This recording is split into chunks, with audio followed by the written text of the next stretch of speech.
खबर मसूरी से है, जहां पे छावनी परिषद में महिला पर बदमाशों ने हमला कर लूट की कोशिश की है। इस दौरान महिला गंभीर रूप से घायल हो गई। हमले के बाद बदमाश मौके से भागने में फरार हो गए और पीड़ित महिला की शिकायत पर पुलिस केस दर्ज कर मामले की जांच में जुटी हुई है। पुलिस सीसीटीवी के आधार पर आरोपी की तलाश कर रही है, सीसीटीवी फुटेज खंगाल रही है।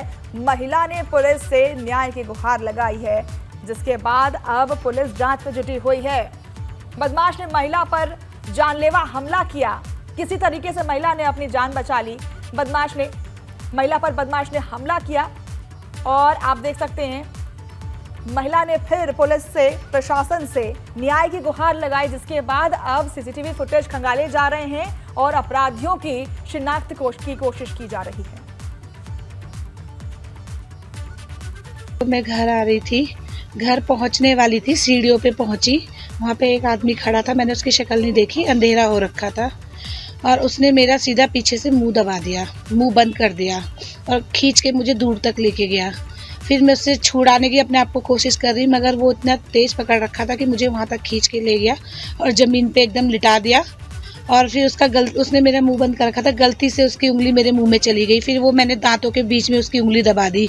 अब उसने अंगूठी पहनी थी या क्या, उसने इतने जोर की झटका मारा कि मेरा दांत ये पूरा बाहर निकल गया। वो हमें सुबह पड़ा हुआ मिला और फिर मेरे को इतनी जोर की धक्का दिया कि मेरा सर जमीन पे लगा और मेरा इतना ज़्यादा फूल गया सर कि मेरे दर्द शुरू हो गया। फिर रात को ही हम हॉस्पिटल गए। मैं अपनी होशो हवास में नहीं थी, मेरे बिल्कुल हाथ पैर काम नहीं कर रहे थे। मैं बहुत डर गई थी। मैं ये चाहती हूँ कि इसकी कार्रवाई की जाए। आखिर कौन था जो घर के पास आके इतना बड़ा काम करके गया है? क्या बिल्कुल करना चाहेंगे, क्योंकि क्या पता उनमें से ही कोई हो ना, वो हो सकता है यहीं का है, कहाँ का है, ये सब पता चलना चाहिए। इनका सबका सत्यापन होना चाहिए, कौन कहाँ से आ रखा है, कौन क्या करता है, सब पता होना चाहिए।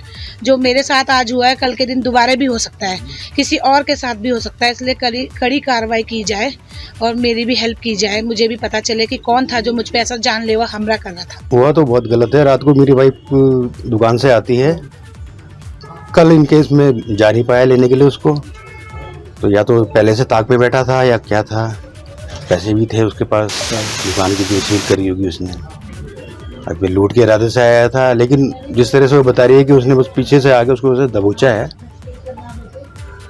ना उसकी शक्ल दिखी है ना आवाज़ आई है। उसकी उंगली इसने काटी है और मतलब इतनी जोर से काटी कि वो चिल्लाया तक नहीं है कि। अच्छा, और दांत भी टूट गया आपकी वाइफ के? उसका एक पूरा दांत बाहर आ रखा है और दूसरा पूरा हिल रहा है। तो क्या मांग कर रहे हैं आप प्रशासन से? प्रशासन से मांग कर रहे हैं कि इसमें तुरंत सख्त से सख्त कार्रवाई की जाए, क्योंकि ये बहुत खतरनाक हो जाएगा मामला। और हमारे फिर मोहल्ले में फिर ऐसा है कि एक तो किराएदार हैं, बहुत सारे बाहर के लोग हैं। अब कौन कहाँ से आ रहा है, क्या आ रहा है, किसी का कोई सत्यापन नहीं करवा रखा, किसी ने कुछ नहीं करवा रखा। तो एक तो वो सत्यापन करवाना बहुत जरूरी है सबका, क्योंकि सब अब इतने नए नए चेहरे हैं। मेरे को 50 साल हो गया, तो आज तक ऐसा कभी नहीं हुआ था। पर अब कहीं ना कहीं खतरा तो बढ़ गया, खतरा बढ़ रहा है। और ऐसा आज मेरी वाइफ के साथ हुआ है, कल किसी और के साथ होगा। सीएम योगी ने ट्वीट कर श्रद्धालुओं को शुभकामनाएं दी है। उन्होंने लिखा है कि भगवान भोलेनाथ की आराधना, उपासना को समर्पित पावन मास श्रावण आज से प्रारंभ हो रहा है।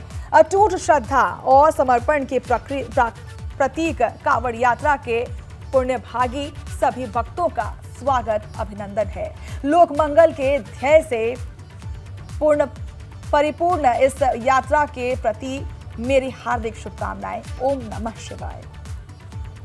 तो सीएम योगी ने सभी को शुभकामनाएं देते हुए ट्वीट किया है। सावन मास की शुभारंभ पर यह ट्वीट। उत्तरकाशी में कांवड़ में जल भरने के लिए कांवड़िए पहुंचने लगे हैं। वहीं पुलिस और प्रशासन भी कांवड़ यात्रा को सतर्क कर रहे हैं। आने वाले दिनों में कांवड़ यात्रा में भीड़ उमड़ने की उम्मीद की जा रही है। इस बार अप्रैल से लेकर 15 जून तक चारधाम यात्रा में तीर्थयात्रियों की खूब भीड़ उमड़ी हुई थी। अब ऐसी भीड़ की उम्मीद कांवड़ यात्रा के दौरान देखने को मिल सकती है। अभी 40 से 50 कांवड़ यात्री हर दिन गोमुख जल भरने के लिए जा रहे हैं। इससे अंदाजा लगाया जा सकता है कि कांवड़ यात्रा के दौरान श्रद्धालुओं की भीड़ देखने को मिल सकती है। गोमुख में गंगा जल भरने के लिए एक दिन में केवल 150 कांवड़ यात्रा ही गोमुख से जल लेने के लिए जा सकेंगे। तो कांवड़ में जल भर के श्रद्धालु निकल चुके हैं, भरी तादाद में लोग वहां निकल रहे हैं और ऐसा कहा जा रहा है कि सिर्फ 150 कांवड़ यात्री ही गोमुख से जल लेने के लिए उनको अनुमति दी जाएगी। लेकिन जिस तरीके से जितनी बड़ी तादाद में अन्य यात्री वहां पहुंचे हुए थे, अब कांवड़ यात्रियों की भी संभावनाएं इतनी ही बढ़ गई है और गोमुख से जल भरकर कांवड़िए लौट रहे हैं और ऐसा माना जा रहा है कि भरी तादाद में कांवड़िए इस बार पहुंचेंगे, जिसको लेकर के प्रशासन भी अपनी इंतजामात पूरे कर चुकी है।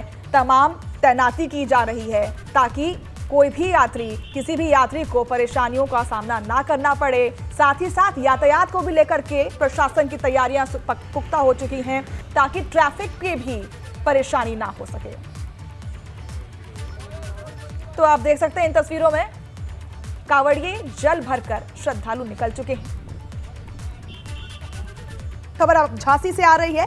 झांसी के सबसे बड़े और व्यस्त बाजार सीपरी बाजार में लगी आग में 5 लोगों की मौत हो गई है। रेस्क्यू ऑपरेशन खत्म हो चुका है और मलबा हटाने का काम जारी हो चुका है। मार्केट के दोनों ओर का रास्ता बंद कर दिया गया है। कल शाम 6 बजे से रात को 2 बजे तक रेस्क्यू ऑपरेशन चलता रहा। दरअसल कल रामा बुक डिपो चौराहे के पास बने बुआर ट्रेडर्स में आग लग गई और बीआर ट्रेडर्स में आग लगने की वजह से आग ने आसपास की दुकानों और मकानों को भी अपने चपेट में ले लिया। दमकल कर्मियों ने किसी तरह से आग पर काबू पाया। हालात इतने खराब हो गए थे कि सेना और की मदद भी लेनी पड़ गई, सेना को भी बुलाना पड़ गया। इसके साथ एमपी से भी फायर ब्रिगेड की गाड़ियां बुलानी पड़ी, तब जाकर आग पर काबू पाया गया। अब मलबा हटाने का काम चल रहा है। यहीं पर इंश्योरेंस कंपनी का ऑफिस भी था। आग में फंसकर इंश्योरेंस ऑफिसर रजनी राजपूत की मौत हो गई। पार्किंग में रखे 45 वाहन भी जल गए। अब आपको क्या हुआ पूरी घटना क्रम में बताते हैं। कल सबसे पहले बीआर ट्रेडर्स की दुकान में आग लगी। आग ने आसपास की दुकानों को चपेट में लिया। आग ने आसपास के मकानों को भी चपेट में ले लिया। हालात बेकाबू हुए तो सेना को रेस्क्यू के लिए बुलाया गया। आग में झुलसने की वजह से 5 लोगों की मौत हो गई है।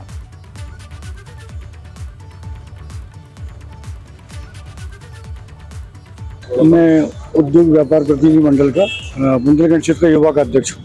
अच्छा, इसलिए बताइए कुल कितने लोगों की मौत हुई है? 5 लोगों की मौत हुई है। 12 बजे से 5 बजे तक 5 लोग निकाले गए जी। तो 5 के नाम हैं? हाँ, 5 के नाम हैं। एक रागिनी राजपूत हैं और हृदय तोमर, अनुज आमिर। और उत्तराखंड से भी बड़ी खबर आ रही है इस वक्त की कल उत्तराखंड के मुख्यमंत्री पुष्कर धामी और भाजपा का राष्ट्रीय संगठन महासचिव वीएल संतोष की मुलाकात हुई है। सूत्रों के मुताबिक कल हुई मुलाकात में लोकसभा चुनाव के पहले मंत्रिमंडल विस्तार की चर्चा हुई है। इसके साथ ही यूनिफॉर्म सिविल कोड पर दोनों नेताओं के बीच बातचीत हुई है। आपको बता दें कि साल 2022 में मुख्यमंत्री के रूप में पुष्कर सिंह धामी ने शपथ ली थी। तब उनके साथ 8 विधायकों ने भी मंत्री पद की शपथ ग्रहण की थी। शुरू से कैबिनेट में 3 पद खाली चल रहे थे। फिर मंत्री चंदन रामदास के निधन के बाद अब कुल 4 पद खाली हो चुके हैं। अब चर्चा है कि मंत्रिमंडल से 2 मंत्रियों की छुट्टी की जा सकती है। तो उत्तराखंड से 2 उत्तराखंड के मंत्रिमंडल से 2 मंत्रियों की छुट्टी हो सकती है, ऐसी खबरें सामने आ रही हैं। कैबिनेट विस्तार की बात कही जा रही है और यूनिफॉर्म सिविल कोड सहित कई मुद्दों पर बातचीत हुई है इस बैठक में। यूपी लोक सेवा आयोग से जुड़ी बड़ी खबर आ रही है। आयोग ने 100 विषय विशेषज्ञों को पैनल से बाहर कर दिया है। इससे पहले अगस्त 2022 में भी 80 विषय विशेषज्ञों को निकाला था और इन पर सही काम नहीं करने की वजह से ये कार्रवाई की गई है। दरअसल प्रश्न पत्रों में गलत सवाल पूछे जाने और गलत विकल्प देने जाने, मूल्यांकन और इंटरव्यू के दौरान विवाद हुआ था, जिसके बाद ये फैसला लिया गया है। आयोग ने परीक्षा प्रक्रिया में सुधार लाने के लिए समीक्षा की बात कही। यूपी पीएसी अब संघ लोक सेवा आयोग की तर्ज पर देश भर से विशेषज्ञों का पैनल तैयार करेगा। तो यूपी लोक सेवा आयोग से 100 विशेष विशेषज्ञों को बाहर निकाला गया है। गुणवत्तापूर्ण कार्य न करने पर विशेषज्ञों पर यह कार्रवाई की गई है। यूपी लोक सेवा आयोग से 100 विशेषज्ञों को बाहर निकाला गया है। पिछले बार 2022 में भी 80 विशेषज्ञों को बाहर निकाला गया था। और हम आपको बता दें कि यूपी लोक सेवा आयोग से 100 विशेषज्ञ निकाले गए हैं और अब यूपी पीएससी संघ लोक सेवा आयोग की तर्ज पर देश भर से विशेषज्ञों का पैनल तैयार करेगा। तो यूपी लोक सेवा आयोग से ये बड़ी खबर आपको बता रहे हैं कि 100 विशेषज्ञों को निकाला गया है और यूपी गुणवत्तापूर्वक काम ना करने की वजह से ये कदम उठाया गया है।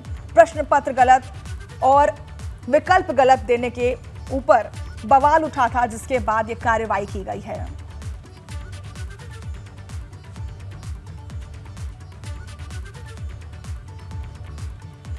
सीएम योगी 3 दिन के गोरखपुर दौरे पर हैं। सावन के पहले दिन सीएम योगी आदित्यनाथ ने गोरखनाथ मंदिर में रुद्राभिषेक किया और हवन भी किया। इससे पहले उन्होंने रेल डाक सेवा के नए भवन, प्रदेश के अत्याधुनिक और हाईटेक थानों में से एक गोरखनाथ थाना और एम्स थाना भवन का लोकार्पण किया।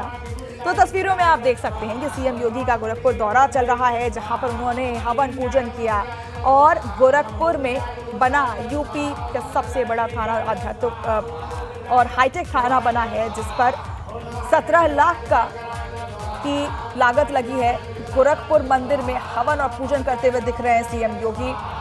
गोरखपुर में बना यूपी में सबसे हाईटेक थाना कानून का सुशासन की पहली शर्त है, ये कह रहे हैं सीएम योगी। सीएम योगी का गोरखपुर दौरा देख सकते हैं, जहां उन्होंने हवन पूजन किया और गोरखपुर में बना है यूपी में सबसे हाईटेक, सबसे अत्याधुनिक थाना, जिसको 17 लाख रुपए की लागत से बनाया गया है।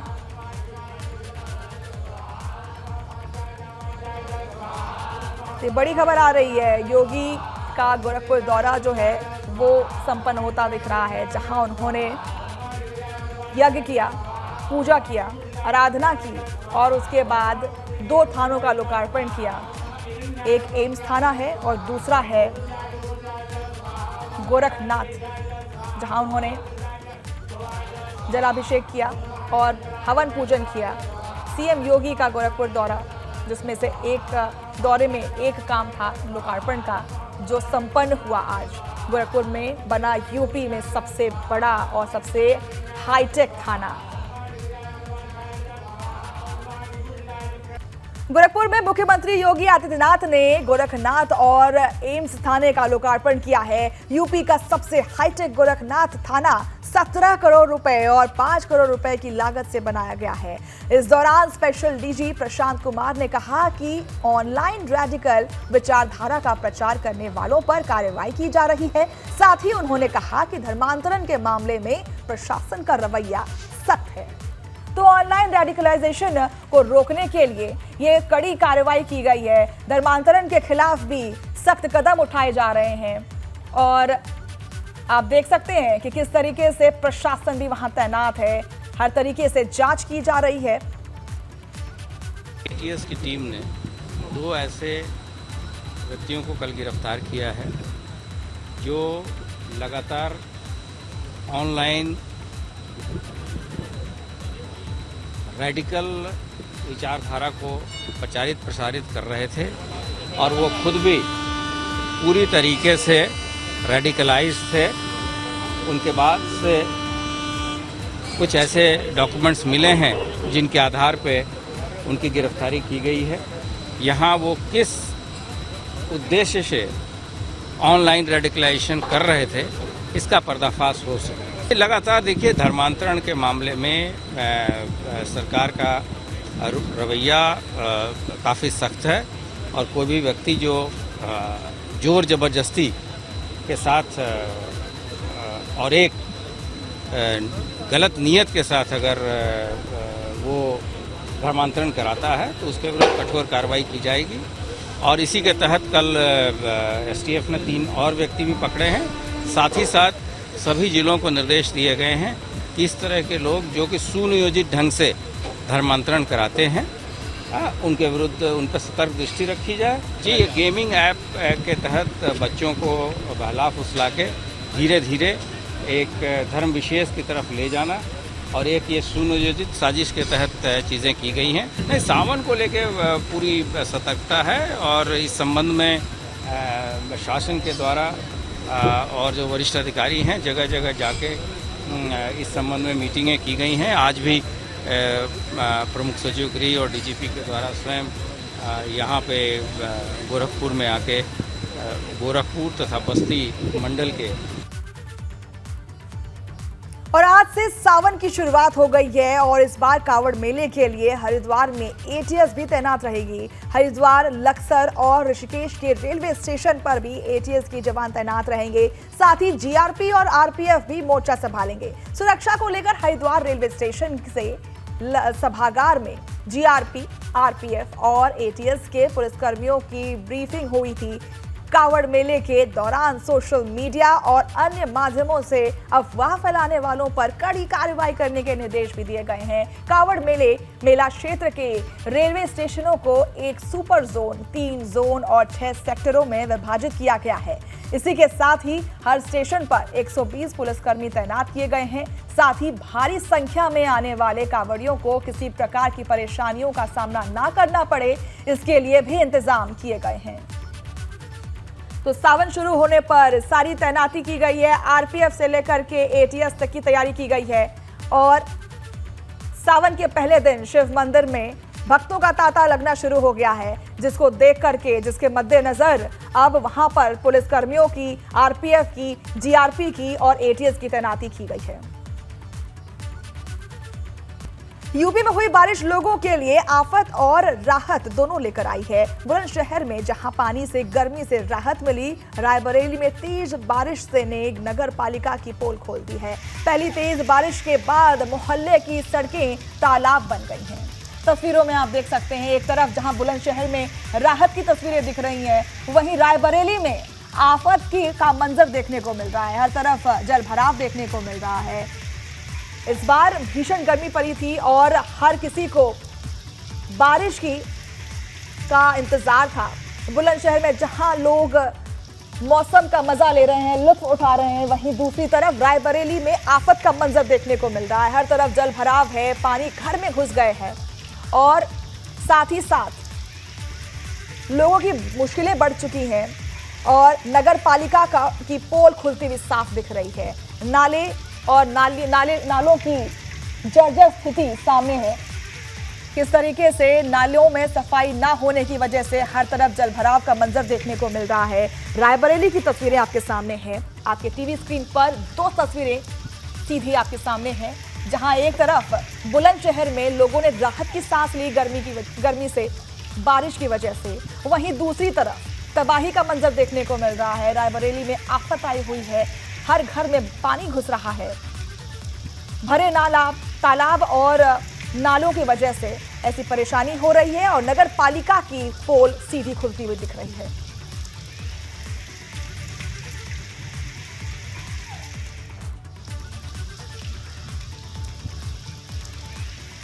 यूपी में हुई बारिश लोगों के लिए आफत और राहत दोनों लेकर आई है। बुलंदशहर में बारिश से लोगों को गर्मी से राहत मिली।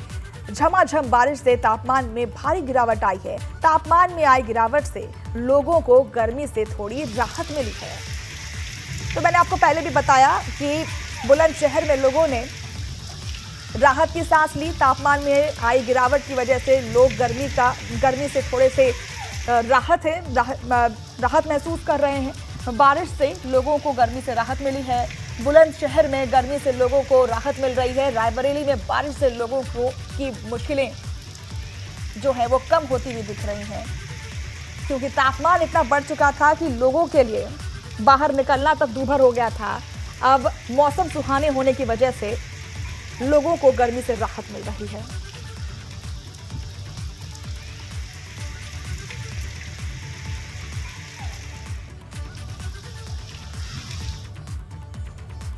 जहां एक तरफ लोगों को राहत मिल रही है बारिश से, तो वहीं दूसरी तरफ तबाही का मंजर देखने को मिल रहा है। लोगों को परेशानी हो रही है। रायबरेली की हम बात कर रहे हैं, जहां पर तेज बारिश ने नगर पालिका की पोल खोल दी है। पहली तेज बारिश के बाद मोहल्लों की सड़कें तालाब बन गई हैं। नदियों की तरह सड़कों पर गंदा पानी बहने लगा है। इंदिरा नगर सहित कई मोहल्लों के घरों में घुस रहा है सीवर का गंदा पानी, और पहले से तैयारियां नहीं होने से लोगों को समस्याओं का सामना करना पड़ रहा है।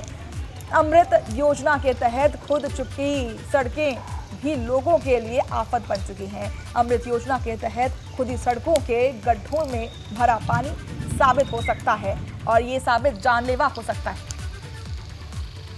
तो आप देख सकते हैं कि तस्वीरों में बारिश से लोगों की मुश्किलें बढ़ चुकी हैं।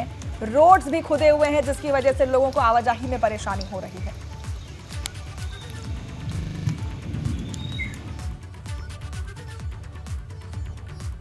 वाराणसी में भारी बारिश के कारण गंदा नदी का जलस्तर बढ़ गया है, और नदी किनारे बस लोगों को बाढ़ का खतरा बना हुआ है। शनिवार की रात 10 बजे गंगा का जलस्तर 59.32 मीटर दर्ज किया गया था। केंद्रीय जल आयोग के अनुसार गंगा के जलस्तर में 2 सेंटीमीटर प्रति घंटे की रफ्तार से बढ़ाव देखने को मिल रहा है। तो गंगा के बढ़ते जलस्तर से लोग परेशान हैं, और आप देख सकते हैं इन तस्वीरों में किस तरीके से लोग अपने बचाव के लिए, एनडीआरएफ की टीम भी वहां पहुंची हुई है।